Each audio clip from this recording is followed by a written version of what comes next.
मैं नम्रता हजेला, आपकी हिंदी टीचर। आप लोग मुझे अच्छे से जानते हैं। बच्चों, आप लोगों को पता ही है कि लॉकडाउन के चलते हमारे स्कूल की कक्षाएं नहीं लग पा रही हैं। इसके लिए हम आपको ऑनलाइन पढ़ा रहे हैं। बच्चों, हम सबसे पहले कक्षा 6 के लिए लाए हैं व्याकरण। व्याकरण का सबसे पहला अध्याय होता है भाषा। भाषा किसे कहते हैं? बच्चों, आपको पता है कि दुनिया में भगवान ने असंख्य जीव जंतु बनाए हैं जो बढ़ते हैं, विकास करते हैं और एक समय आकर समाप्त हो जाते हैं। लेकिन मनुष्यों में भगवान ने एक अलग शक्ति दी है। वो शक्ति होती है बोलने की शक्ति। अगर हम बोल नहीं पाते तो हम अपने विचारों को कैसे प्रकट कर पाते?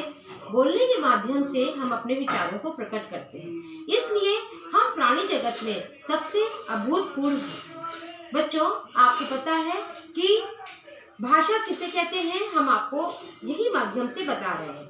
भाषा बच्चों वह माध्यम है जो विचारों का आदान प्रदान करता है। एक दूसरे के विचारों को हम सुनते हैं, ग्रहण करते हैं और एक दूसरे के सुख दुख को, हंसी मजाक को भी सुन सकते हैं। बच्चों, भाषा का अर्थ है बोलना। बोलने की वजह से ही बच्चों हम अपने विचारों को दूसरों के सामने रखते हैं। अगर हमारे पास बोलने की शक्ति नहीं होती तो हम भी जीव जंतुओं की तरह ही रहते। तो भाषा की परिभाषा है बच्चों कि विचारों के आदान प्रदान करने के माध्यम को भाषा कहते हैं। भाषा के बच्चों दो रूप होते हैं, लिखित और मौखिक।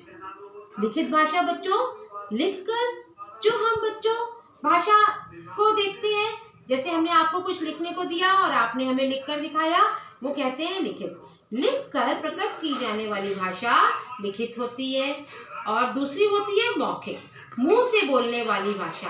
हम बोल रहे हैं और आप सुन रहे हो, इस भाषा को मौखिक भाषा कहते हैं।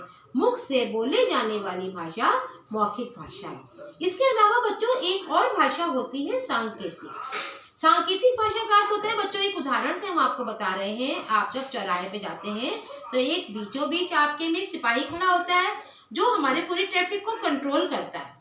वो हमें आने जाने का इशारा करता है, रोकने का इशारा करता है, जाने का इशारा करता है। उस भाषा को बच्चों कहते हैं सांकेतिक भाषा। तो भाषा के कितने रूप हो गए? दो भाषा थे, लिखित भाषा, मौखिक भाषा, और एक और रूप है सांकेतिक भाषा। हमने आज आप लोगों को भाषा का रूप बताया, भाषा की परिभाषा बताई। अब आप अपने उत्तर पुस्तिका में प्रश्न करेंगे। आपके प्रश्न होंगे। पहला प्रश्न आपका होगा भाषा किसे कहते हैं। दूसरा प्रश्न है आपका मौखिक भाषा किसे कहते हैं। तीसरा प्रश्न है आपका लिखित भाषा किसे कहते हैं। आपको इन तीनों की परिभाषा आपको लिखनी है। जब भी कक्षाएं हमारी शुरू होंगी हम आपसे इन प्रश्नों के उत्तर जरूर लेंगे। ठीक है बच्चों, तो आप लोगों ने आज क्या पढ़ा? भाषा की परिभाषा पढ़ी, भाषा के रूप पढ़े। अगली कक्षा में फिर हम आपसे मिलेंगे। तब तक के लिए बाय बाय।